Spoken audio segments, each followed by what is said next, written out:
Welcome back to Crime Documentary Files.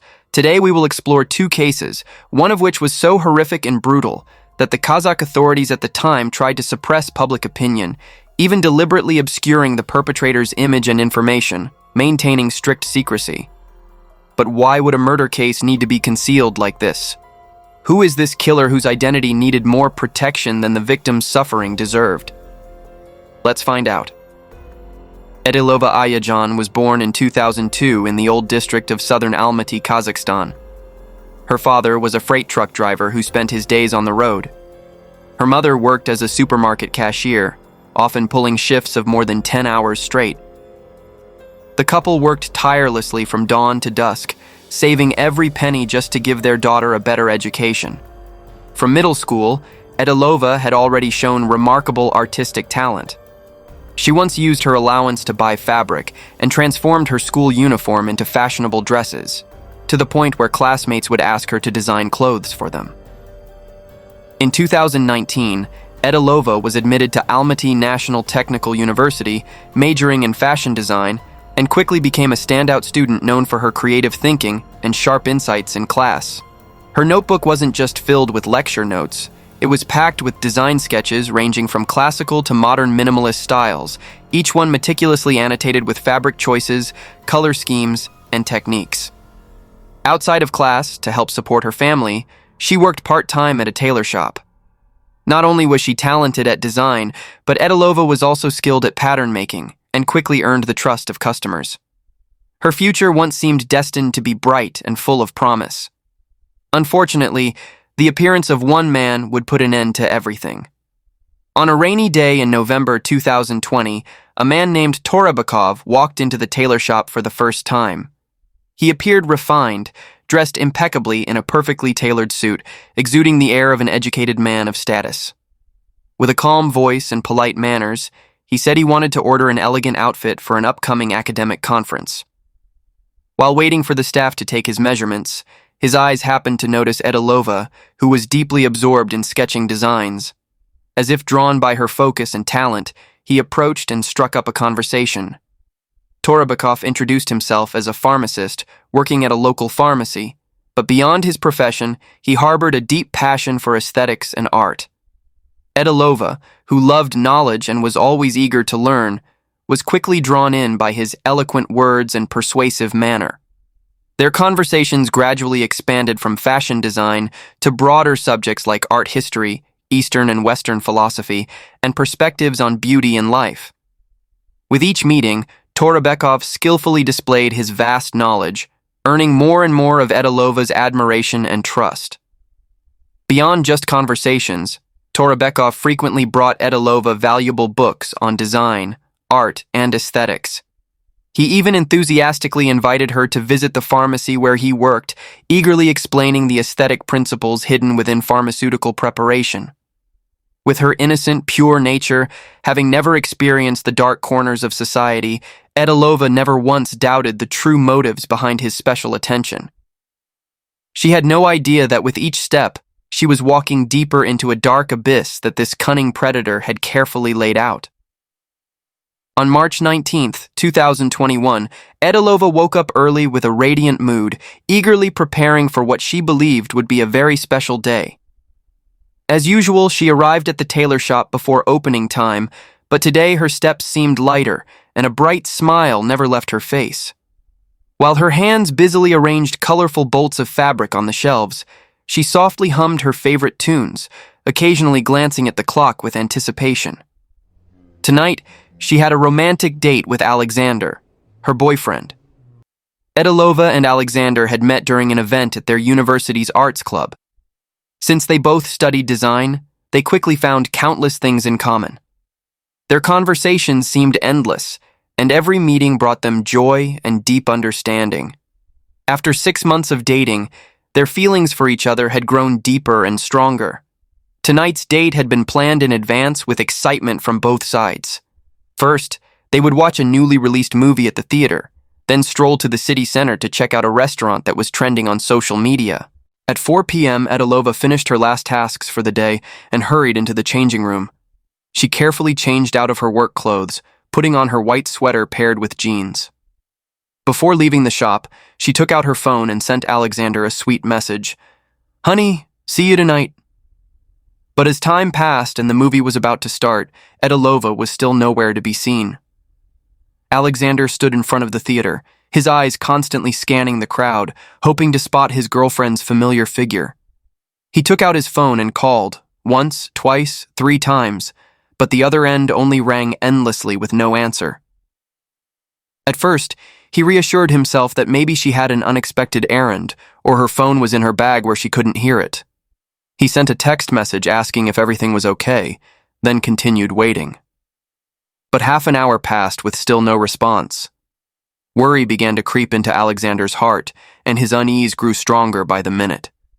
He hurriedly contacted Edelova's family, then her close friends, asking if anyone had seen her or knew where she was. But everyone shook their heads. No one had seen her since that afternoon. A terrible premonition washed over him. Unable to wait any longer, Alexander immediately rushed to the nearest police station to report his girlfriend missing. As soon as they received the report, police launched an investigation. The first thing they did was pull all surveillance footage along the route Edelova usually took after work. After carefully reviewing the recordings, they discovered a crucial detail. Edelova was seen walking with a man, and both of them entered the Oasis apartment complex. What was alarming was that from that point on, there was no footage of her leaving the building. Investigators quickly arrived at the complex to verify the information. When questioned, the building manager recalled that he had indeed seen 2 people enter the elevator together that afternoon. And the man with Edelova was none other than Torabekov, the pharmacist mentioned earlier. The manager provided police with his phone number, but when they called, it went straight to voicemail. Police went up to Torabekov's apartment and knocked on the door multiple times, but inside was silent, not a sound in response. Expanding their investigation, police looked into the man's social connections and workplace. They learned something significant. On that very afternoon, Torabekov had called in sick and didn't show up at the pharmacy as usual. All these abnormal circumstances combined, Edelova following him into the building, then disappearing, his phone being off, no one answering the door, and his sudden sick leave, made police realize the situation might be far more serious than they had initially imagined. To gather more leads, police went door to door in the apartment complex to question residents. An elderly woman living directly across from Torabekov's unit provided crucial testimony. She said that on the evening in question, she had heard fierce arguing coming from his apartment, along with loud sounds as if someone was smashing things. However, she explained that the man had always lived alone, rarely interacted with neighbors, and kept to himself, so she didn't dare to pry or intervene in his affairs. While collecting witness statements, police also pulled Edelova's phone records. The results showed that in the period before her disappearance, she and Torabekov had been in frequent contact through calls and text messages. All this evidence combined, the witness testimony about arguing, the frequent communication history between them, and the abnormal circumstances discovered earlier, all pointed to one conclusion. This man living alone was becoming the prime suspect with a very high likelihood of being the perpetrator. That very night, Almaty police urgently filed paperwork requesting a search warrant. After hours of tense waiting, they finally received a forced entry warrant from the court early the next morning. Without wasting a minute, the police team immediately arrived at Torabekov's apartment door. Standing outside, they could hear sounds of movement inside. Clearly someone was active in there. Police called out demanding he open the door, but there was no response from inside. They ordered him a second time, then a third, but the door remained firmly shut. Realizing they couldn't wait any longer, police decided to break down the door, but none of them could have prepared themselves for what awaited inside. The scene before their eyes was so horrific that even the most seasoned investigators were frozen in shock, an image that would haunt them for the rest of their lives. The moment the door opened, a nauseating stench hit them so hard that the officers had to step back. Inside the apartment, Torabekov lay motionless in a pool of fresh blood spreading across the floor. Beneath his throat was a deep, ghastly gash, and in his hand he still clutched a sharp knife. Looking around the room, a large area of the floor had been stained red. and everywhere was cluttered with garbage and plastic bags piled high like mountains. All signs indicated he had just attempted suicide to escape his crimes. Notably, in all official announcements related to the case, authorities kept Torabekov's image absolutely confidential. Even in publicly released surveillance footage, his face was completely blurred. Therefore, finding any photos or information about him was extremely difficult. However, if you follow this video to the end, information about the killer's mysterious background and true appearance will definitely be revealed. Police quickly called an ambulance to the scene and rushed Torabekov to the nearest hospital for emergency treatment. After handling the urgent situation, they began a meticulous examination of the crime scene. The apartment before their eyes was a scene of chaos and horror beyond words. It looked as if the place had just gone through a brutal war. When they entered the kitchen area, investigators discovered a pot of soup still boiling vigorously on the stove, steam rising thickly. But when they looked closely inside the pot, they couldn't help but shudder. It was a human skull, and it had even been seasoned. The horrible stench from the pot permeated the entire room, making even the most experienced officers hold their breath. Continuing to search the apartment, police found numerous small plastic bags scattered throughout the room. When opened and examined, they discovered each bag contained individual teeth and fingernails and toenails, a total of 20 nails from one person. What was even more chilling was that these teeth and nails weren't carelessly discarded. Torabekov had carefully sorted them, packaging each one separately in plastic bags, even labeling and numbering them systematically. Additionally, in a corner of the room lay some body parts that hadn't yet been disposed of, scattered in a state too gruesome to look at directly.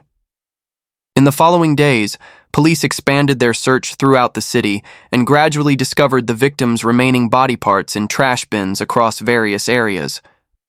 Through investigation, they determined that Torabekov had divided up and discarded the body in batches on the evenings of March 19th and 20th.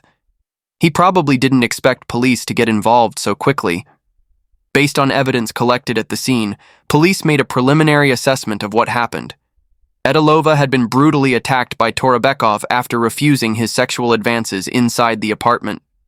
However, what everyone couldn't comprehend were Torabekov's extremely disturbed behaviors, collecting teeth and fingernails, carefully categorizing and numbering them, then boiling the victim's skull. All of this went far beyond an ordinary murder case and made even veteran investigators ask, what on earth could drive a human being to act so savagely?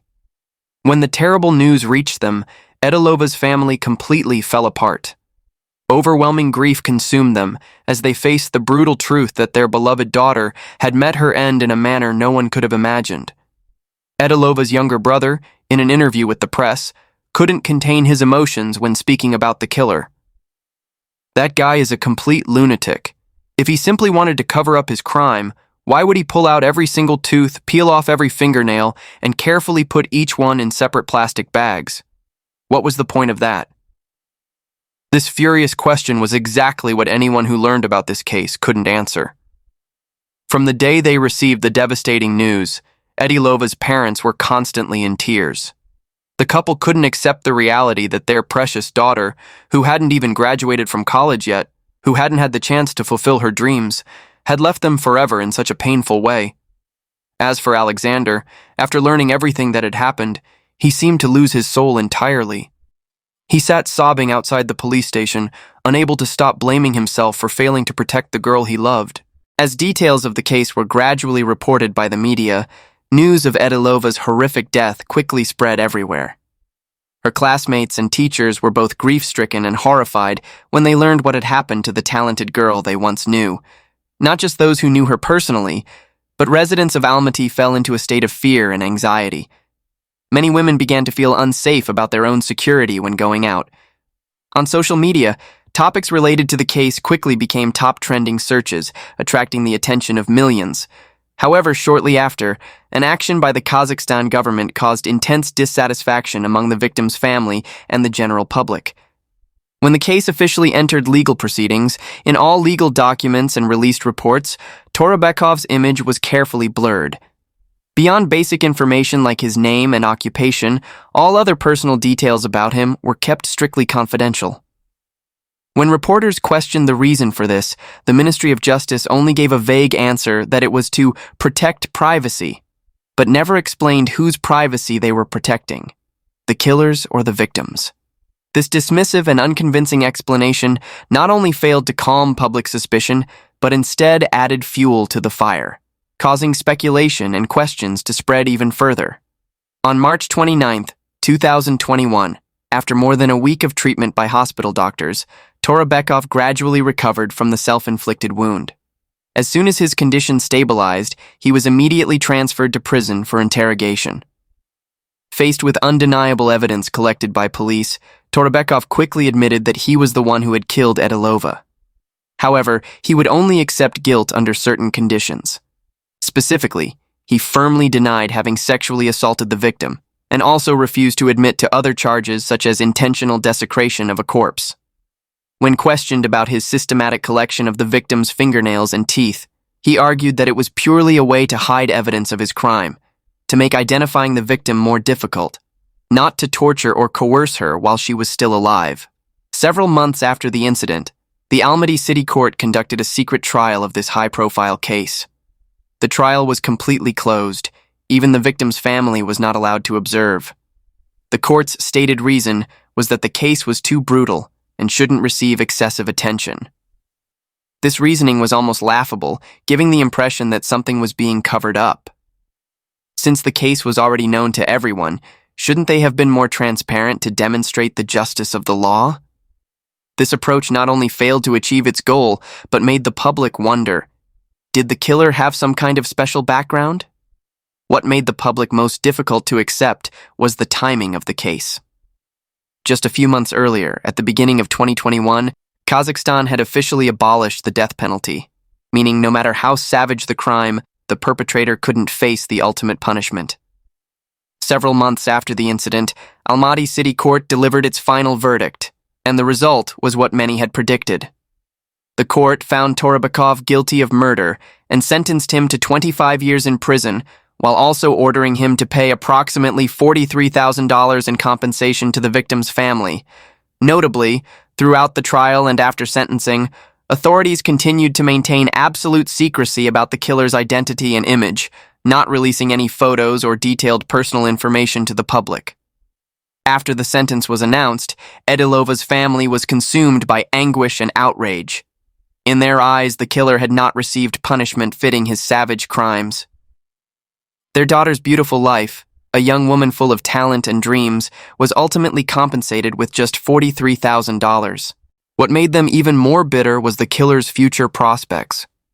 With a 25-year sentence, plus the possibility of early release for good behavior, Torobekov could very well be freed when he's just in his 40s.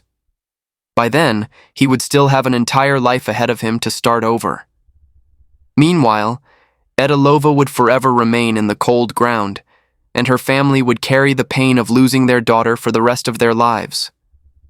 Refusing to accept this outcome, Edelova's family has been tirelessly going everywhere, knocking on the doors of every government agency, hoping the court will review the case and hand down a harsher sentence.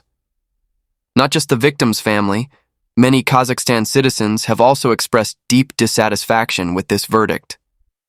Public opinion holds that someone who committed such brutal and depraved crimes doesn't deserve to walk out of prison alive. Because the killer's methods were so cruel and disturbed, the case didn't fade with time, but continued spreading widely across social media platforms, with discussions intensifying. Beyond condemning what they saw as an overly lenient and unjust court verdict, the public raised a major question that no one could answer.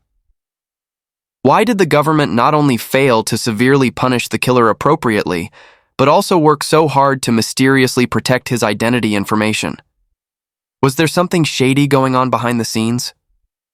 However, fortunately, this case occurred in 2021, a time when the internet and social media had reached their peak, where information could be shared and traced at lightning speed. So when the government tried to conceal things, a group of passionate netizens with a sense of justice decided to take matters into their own hands. They began tracking down Torobekov's true identity by any means possible. After tireless efforts, they finally found his personal Facebook account. Although the account was quickly blocked by government intervention after being discovered, quick-thinking netizens had already saved his real photos and important background information before everything disappeared. Please remember this name, Rahman Berdi Torebekov. He was born in 1993 and grew up in a wealthy, prestigious family in Almaty. From a young age, he received a proper, high-quality education that not everyone has access to. With his intelligence and favorable circumstances, he completed his studies and earned a prestigious medical doctorate. In the pharmaceutical field, he was a well-known and respected name with notable career achievements. In other words, Torebekov was the typical image of a high-level intellectual in society, someone everyone assumed would have a bright future and make positive contributions to the community. When asked about Torebekov, friends and colleagues around him gave fairly similar assessments. They described him as a modest person who behaved politely and courteously with everyone. However, they also noticed he seemed reserved, rarely opening up or forming deep connections with anyone. Occasionally while working, he would suddenly zone out, his eyes staring into space with a glimpse of inexplicable coldness. But no one thought that behind that scholarly, respectable exterior lurked a monster in human disguise. During deeper investigation, the task force handling the case conducted a thorough analysis of Torebekov's phone call history. They discovered a notable detail. In the period before the incident, he had been frequently contacting a private clinic in the city. This was an important lead that needed to be clarified, and investigators immediately followed up at this address. When police appeared at the clinic requesting information, the staff initially seemed hesitant and refused to cooperate, citing patient confidentiality.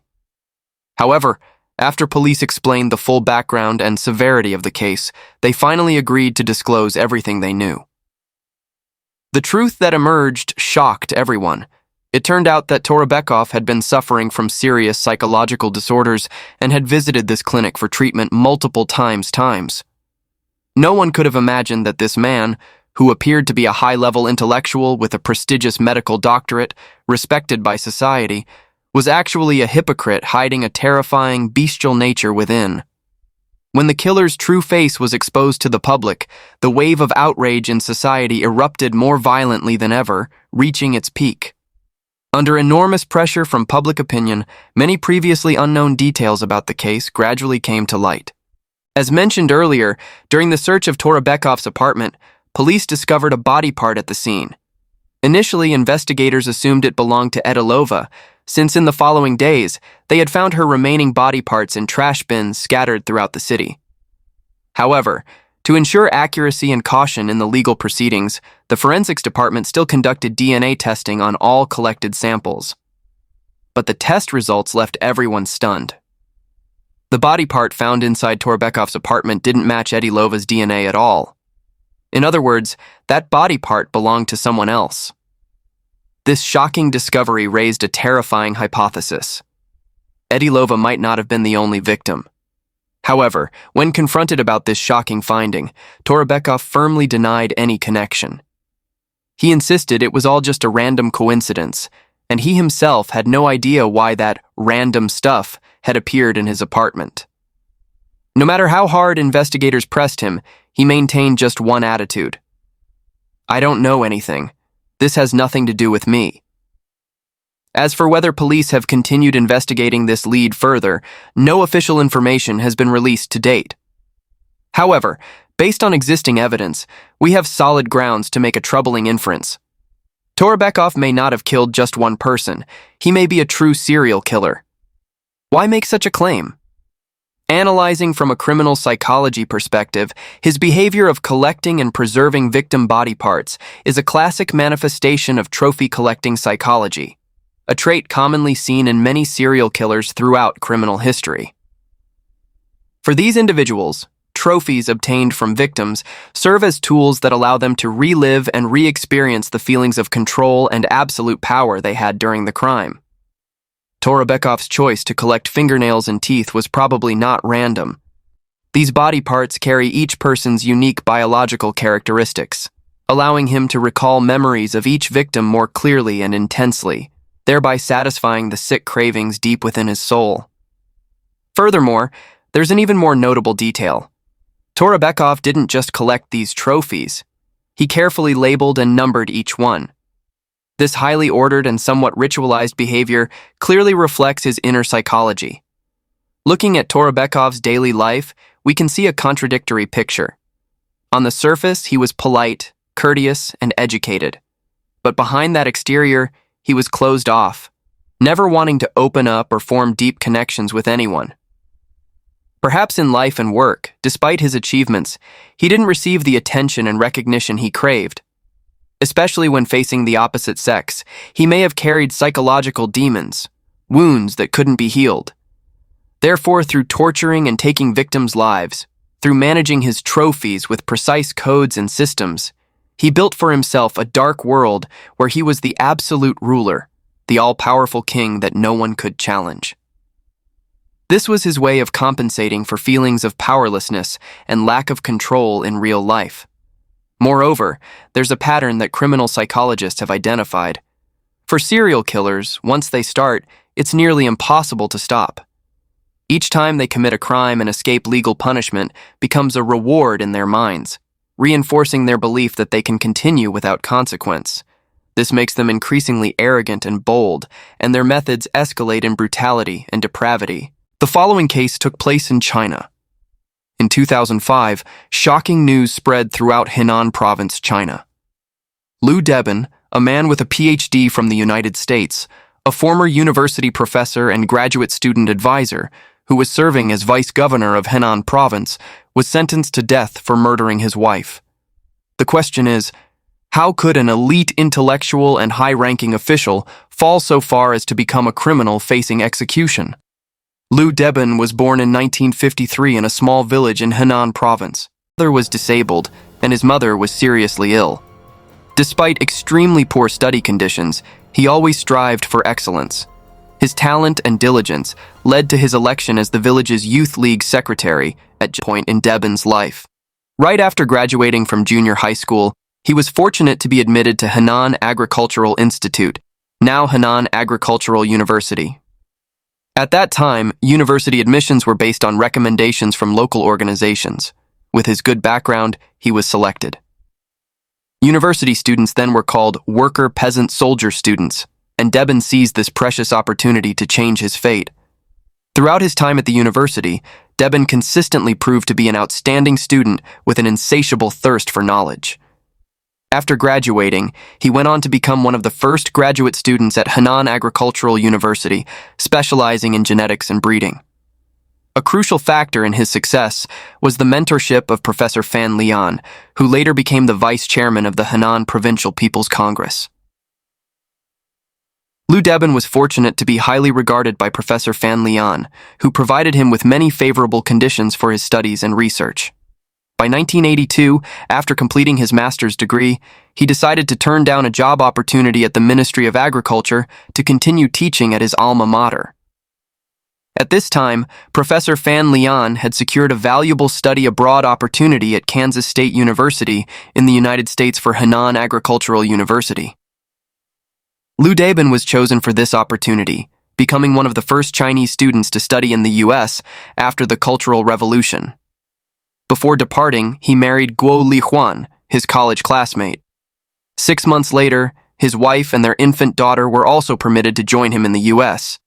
There, Debin demonstrated tireless dedication to his studies. He devoted most of his time to improving his English, determined to overcome the language barrier. After 6 years of intense study and research, Debin successfully defended his doctoral dissertation in 1988.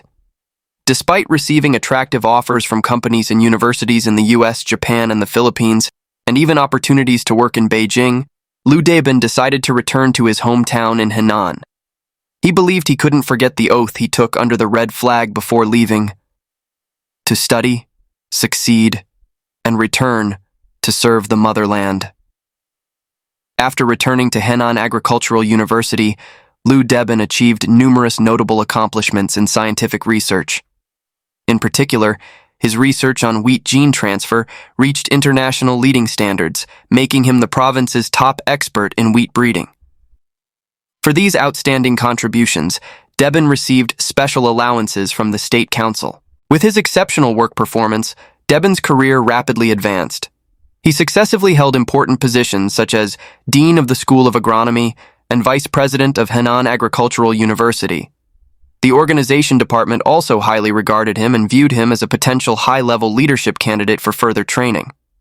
However, just as Debin's career and scientific achievements were at their peak, his family life began to encounter turbulence. The relationship with his wife, which had initially been quite happy, gradually became tense. The main reason was their conflicting views on caring for Debin's parents. As a filial son, he always wanted his parents, who had endured poverty and hardship for decades, to enjoy a good life like his own now that conditions had improved. Moreover, he set high expectations for his wife in caring for his parents. Debin wanted his wife to be as filial to his parents as he was, from serving meals to the elderly parents to caring for them when they were ill. These demands gradually created distance and conflicts in their marital relationship. But Li Huan was an intellectual woman. After returning to China, she continued working at the training center of Henan Agricultural University and had her own career, achieving certain accomplishments. At this time, their daughter Ting Ting was also growing up, and the burden of raising a child along with her research work made Li Huan feel pressured. Over time, this led to her growing discontent. These disagreements gradually deepened the conflict between Debin and Li Huan. From 1996 to 1997, not long after he became vice president of the Agricultural University, their relationship had deteriorated to the point of no return. Finally, in November 1997, they decided to divorce, with the agreement that Li Huan would have custody of their daughter. However, Debin couldn't have anticipated that once the wheel of fate started turning, it couldn't be reversed. Having experienced the pain of a failed marriage, he felt exhausted both physically and mentally. Looking back and analyzing the reasons for his marital failure, Debin came to a rather subjective conclusion. He believed that educated urban women, while having their own careers and willing to be good wives and mothers, were unwilling to take on the role of dutiful daughters-in-law. Therefore, he thought that choosing a rural woman with lower education would be different. This perspective of Debin reflected a rather biased and stereotypical view of women's roles in the family. It also showed his deep disappointment with his first marriage and his desire to find a new relationship that better aligned with his traditional family values. One day in early 1998, after consulting with his father, Debin decided to look for a second wife from his rural hometown. This wife had to meet 3 conditions. The lower the education level, the better. The plainer the appearance, the better. And she must be willing to care for Debin's elderly father, as his mother had passed away by then. With these new criteria for choosing a wife, in late 1998, Debin met Chen Junhong. She was a typical rural woman, average in appearance, 14 years younger than Debin, and from a village in Henan province. She hadn't finished middle school and was still working as a farmer at home. In August of that year, through a relative's introduction, the 32-year-old Chen Junhong met Debin.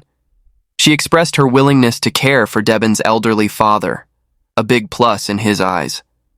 Subsequently, Chen Junhong officially came to Debin's home as a housekeeper, taking care of his seriously ill father. Over time, Debin's elderly father lavished praise on Junhong. He said she was like his own daughter, attentive and devoted. These compliments left a deep impression on Debin. By the end of 1999, after more than a year of Junhong caring for his father, Debin decided to officially marry her. Junhong thus became the legal wife of the renowned university vice president. Their joy doubled when at the end of 2000, she gave birth to a son for Debin. It was the year of the dragon, and having a son made him extremely happy. He felt a deep sense of gratitude towards Junhong, and his affection for her grew even stronger.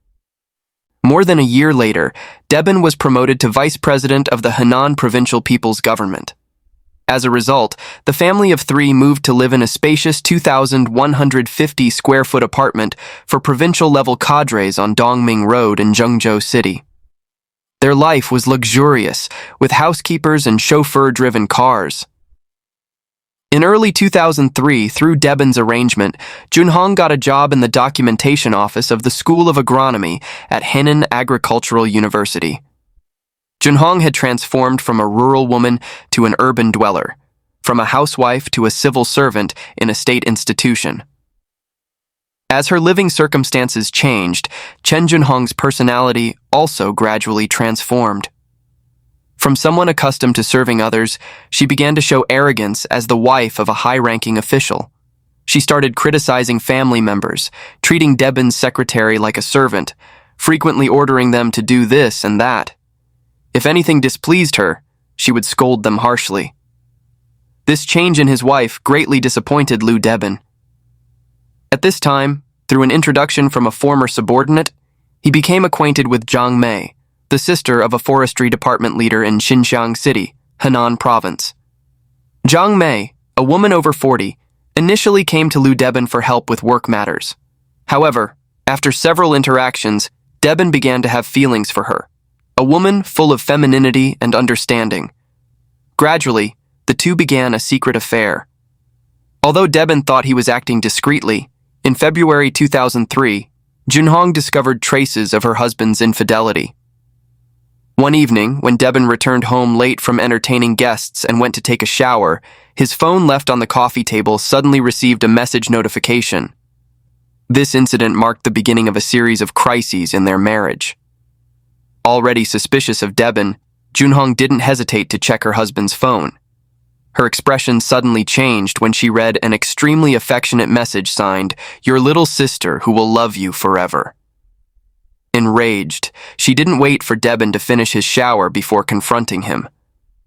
Despite Debin kneeling down to beg for forgiveness, Junhong was unrelenting and slapped him several times. Nevertheless, Liu Debin continued his secret affair with Zhang Mei. This led Chen Junhong to constantly create conflicts at home. The situation became even more tense when Junhong received a call from an unknown number warning her to keep an eye on her husband and prevent him from seducing other men's wives, or else Debin would face trouble. The climax occurred on an evening in April 2004. When a friend of Liu Debin came to visit, he witnessed a horrifying scene. Junhong, completely disregarding the presence of the guest, chased Debin around the house with a sharp fruit knife. Debin had to flee in panic to avoid his wife's knife attacks. These events show that the relationship between Debin and Junhong had reached a dangerous level, with violent and uncontrolled behaviors. This situation not only affected their personal lives, but could also potentially harm Debin's reputation and career. After Debin's affair was discovered, his relationship with his wife became extremely tense. Junhong's attitude towards her husband and his family changed completely. She began imposing strict rules to control Liu Debin, such as requiring him to return home immediately after work. If he was late, even by a little, she would create endless trouble. All his salary and other income had to be handed over to Junhong for management, and every expenditure required her approval. Moreover, she threatened that if Debin continued his relationship with Zhang Mei, she would report his wrongdoings to the provincial party committee and the provincial people's government, causing him to lose all honor. The situation worsened in mid-August 2004 when Debin went to Xinjiang City for a meeting. Junhong secretly followed him and rented a hotel room opposite Debin's. That night, she caught Debin and Zhang Mei in the act of adultery. After this incident, Junhong repeatedly sought out provincial leaders to report Debin's behavior, completely destroying their marital relationship. Realizing the situation was beyond salvage, Debin carefully considered and proposed a divorce, promising to pay Junhong a substantial compensation. Initially, Junhong agreed to this proposal. However, after careful consideration, she changed her mind. She declared to Debin that she would not divorce him, and if he tried to force it, she would expose his bribery, potentially leading to his imprisonment. Faced with these threats, Debin no longer dared to mention divorce. From that point on, Debin's family life became extremely tense and unstable. Compared to the relatively civilized arguments he had with Guo Lihuan in the past, Junhong's attacks were much more violent and cruel. Whenever they argued, she not only verbally abused, but also physically assaulted Debin, sometimes slapping him, sometimes using sticks, forcing him to kneel and beg for forgiveness. She also used extremely vicious words to curse or force Debin to humiliate himself, determined to make him lose all dignity. Bullied and abused at home, Debin sought relief by confiding in his driver, subordinates, and even leaders in the provincial people's government. As a result, the story of his unhappy family life quickly spread throughout the Provincial Party Committee and the Henan Provincial People's Government. Many who heard about Debin's circumstances shared the same private comment. Debin's life was truly humiliating. Just as Liu Debin was being tormented by family issues, in June 2004, Zhang Yuhei, the 43-year-old deputy mayor of Xinjiang City, came to visit him. He was in charge of agriculture and had a direct superior-subordinate relationship with Debin. On the afternoon of June 15, 2004, Yuhei invited Debin to dinner under the pretext of reporting work. During the meal, the two toasted and chatted about work and life. After a few drinks, Debin shared all his family troubles. Seeing the provincial vice president trust him so much, Yuhei felt greatly honored. From then on, he frequently called Debin, either to report on work or to inquire about his family situation. This quickly brought the two closer. One day in October 2004, Debin's older brother and his family came from their hometown to visit him in Zhengzhou. That evening, Debin wanted his brother and family to stay at his home, but Junhong strongly objected. In the end, Debin had to reluctantly arrange for them to stay at a hotel. That night, he and his wife had a fierce argument. Debin, unable to fight back or curse, was so angry that he cried. The next day, coincidentally, Yuhei invited Debin to dinner in Zhengzhou. Debin recounted all the grievances he had endured over the years, then angrily said, "Rather than living a lifetime with such a woman, it would be better to find some thugs to cripple her. I'm willing to support her for life." Seeing the provincial vice president so angry, Yuhei flatteringly said, "If the vice president really has such thoughts, I can find someone to help." Yuhei's suggestion ignited a dark plan. Instead of dissuading him, he was ready to assist with Debin's dangerous intention. The conversation quickly turned into a cruel conspiracy, with the two deciding to find a way to permanently eliminate Chen Junhong. Over the next 2 months, Debin and Yuhei frequently communicated, exchanging ideas to perfect the plan to kill Chen Junhong. The situation became even more serious when Yuhei found Zhang Songsui, a fellow townsman from Tanghe County, Henan Province, and promised him a large sum of money to carry out this criminal act. Zhang Songsui, an 83-year-old man, had a special relationship with Zhang Yuhei. He was trusted and valued by Yuhei, even being appointed as deputy director of an ecological agriculture company in Xinjiang. This position brought Zhang not only prestige, but also material benefits, including a private car.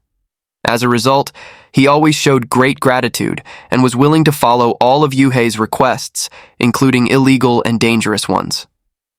After receiving the assignment from the deputy mayor around the time of the 2005 Spring Festival, under the pretext of accompanying Yuhei to give New Year flowers to Debin, Zhang visited Debin's home 3 times under Yuhei's guidance to identify Chen Junhong, preparing for the future crime. To ensure safety, Debin, Yuhei, and Zhang only communicated through a single line from start to finish. Debin only contacted Yuhei, Yuhei only contacted Zhang, and Debin never directly contacted Zhang.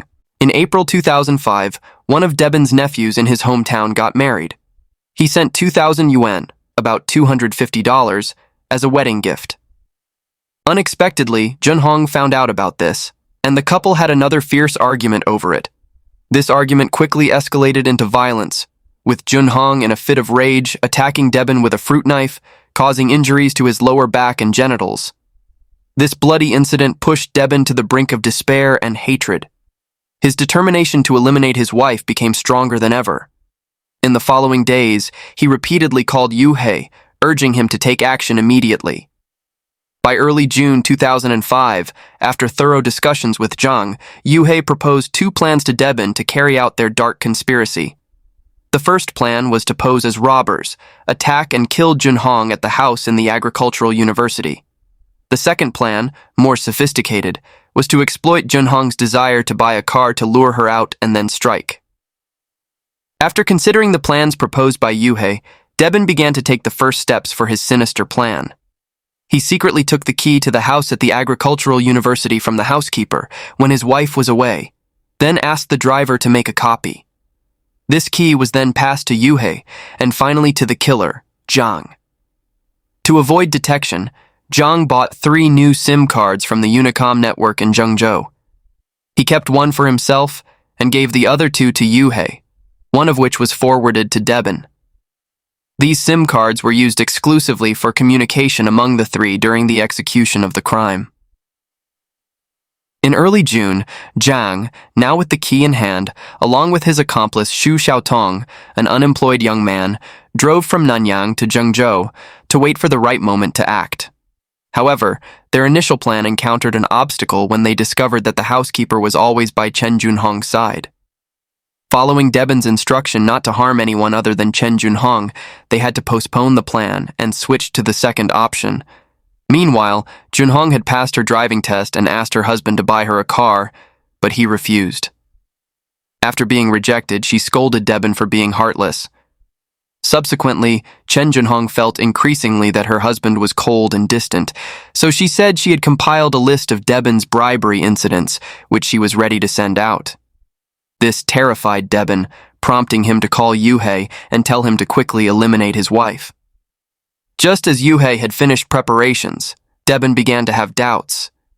He couldn't bear the thought of his son losing his mother, so he decided to try one last time, demanding the so-called bribery list back.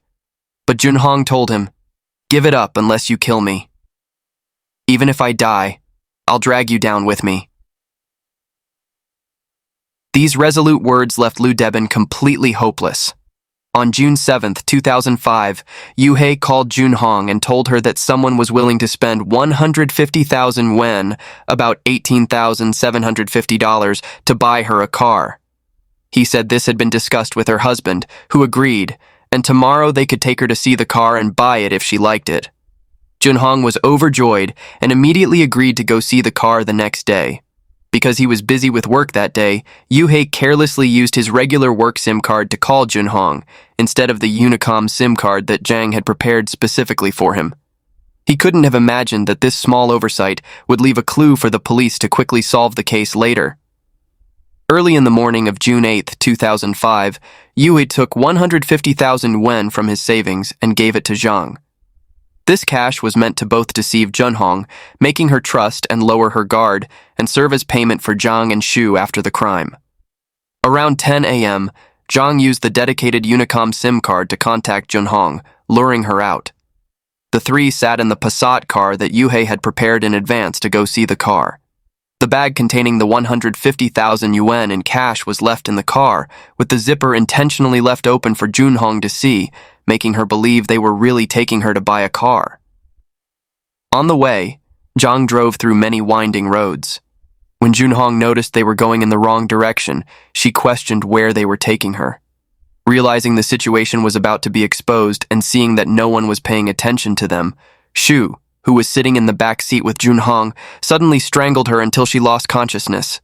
Then Xu used a fake Type 64 gun to strike Chen Junhong's head, killing her. After driving onto Highway 107, Zhang drove to an abandoned parking lot. The 2 men pulled Junhong's body out of the back seat and stuffed it into the trunk.